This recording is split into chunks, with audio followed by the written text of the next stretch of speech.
Kita sering merasa waktu berlalu dengan cepat, bahkan ketika kita inginnya berhenti. Hal ini terjadi karena otak kita berusaha menyeimbangkan beban informasi yang terus meningkat. Dalam kehidupan sehari-hari, kita terpapar banyak stimulus, mulai dari notifikasi hingga foto dan pesan. Akibatnya, persepsi waktu kita menjadi tidak stabil, membuat kita merasa seperti kehilangan kontrol. Kita perlu menyadari bahwa waktu tidak bisa diputar kembali, tapi kita bisa mengubah cara kita memandangnya. Dengan memahami bagaimana otak kita bekerja, kita bisa belajar menghargai setiap momen dan menikmati perjalanan hidup dengan lebih bijak. Ketika kita terjebak dalam rutinitas sehari-hari, seringkali kita merasa waktu berlalu dengan cepat tanpa bisa kita hentikan. Kita merasa seperti berada di atas kereta yang melaju kencang tanpa rem.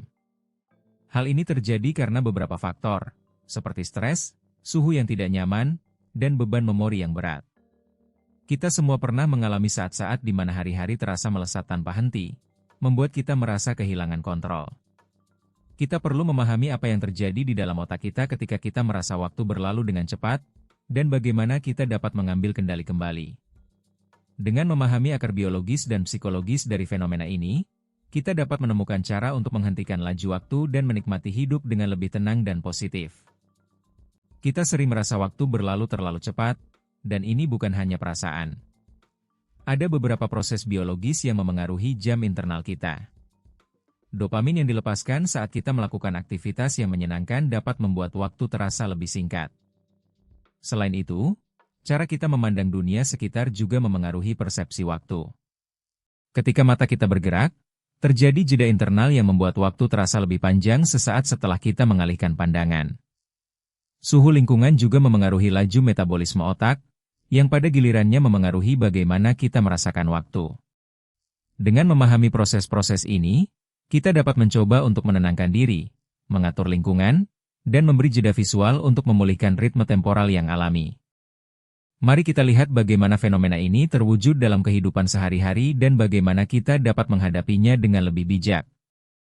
Kita sering merasa waktu berlalu dengan cepat, tanpa bisa kita hentikan. Ada beberapa faktor yang memengaruhi persepsi waktu kita, seperti lingkungan sekitar dan budaya. Misalnya, ketika kita berada di dalam kereta yang penuh dan tanpa sinyal Wi-Fi, waktu terasa lebih lama karena stres dan kepadatan. Di sisi lain, perbedaan kalender tradisional dan modern juga dapat memengaruhi persepsi waktu kita. Kita merasa terburu-buru dan merasa terlambat, meski baru memulai langkah pertama dalam kehidupan. Untuk mengatasi rasa ini, kita perlu mengimplementasikan strategi praktis yang dapat meredam percepatan temporal dan membuat kita lebih tenang dan positif.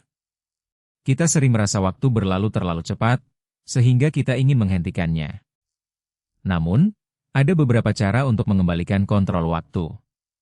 Dengan memisahkan diri dari kebiasaan digital secara berkala, kita dapat memulihkan kemampuan otak untuk mengingat dan menghargai momen-momen penting.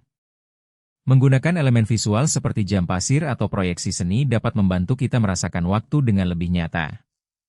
Membuat lingkungan yang nyaman dan menarik juga dapat mempengaruhi persepsi kita tentang waktu. Dengan menerapkan strategi ini, kita dapat merasakan hari-hari yang lebih padat dan berarti, tanpa terburu-buru. Mari kita temukan kembali kemampuan untuk menghargai waktu dan menikmati setiap momen dengan lebih baik. Sekarang, mari kita tutup rangkaian pemikiran ini dengan menyatukan temuan ilmiah dan langkah praktis yang telah dibahas. Kita semua tahu bahwa waktu dapat terasa berlalu dengan cepat, bahkan ketika kita inginnya berhenti. Hal ini disebabkan oleh beberapa faktor yang mempengaruhi persepsi temporal kita. Dengan memahami bahwa persepsi waktu bersifat fleksibel, kita dapat mengambil langkah-langkah untuk menyeimbangkan ritme internal kita. Kita dapat melakukan hal-hal seperti digital detox, pengaturan suhu ruangan, dan lain-lain untuk mengubah rasa tergesa-gesa menjadi kedamaian dalam setiap detik yang berlalu. Jika kita merasakan perubahan positif, kita dapat berbagi pengalaman kita dengan orang lain. Di episode selanjutnya, kita akan menelusuri kebijaksanaan tradisional yang mengajarkan keheningan waktu, dan mengungkap mengapa melambat dapat menjadi kekuatan sejati. Apakah kita siap menjelajahi jalan menuju waktu yang lebih bermakna?